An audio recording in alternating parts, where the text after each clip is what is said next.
যে আওয়ামী লীগ বাংলাদেশ বানিয়েছে, আমি মারা যাওয়া পর্যন্ত সেই আওয়ামী লীগকে আমি ছায়া দিয়ে যাব।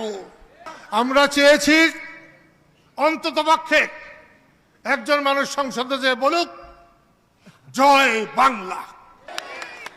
শুনছি, এখনো শুনি দুই চারজন নাকি ভয় পায়। ভয় পাইলে তো তাকে কিছু করার নাই, ভয় ছাড়া দরকার।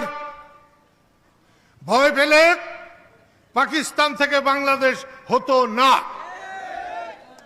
সেই মাঝবের আমাদের দাদাদের বাড়ি ছিল, ওখানে হয়ে কস্তুরীপাড়া হয়ে বোসদত্ত ফুবুর বাড়ি যেতাম। আমার সবচেয়ে গরিব ফুবু আর সবচেয়ে বেশি আদর পেতাম সেখানে।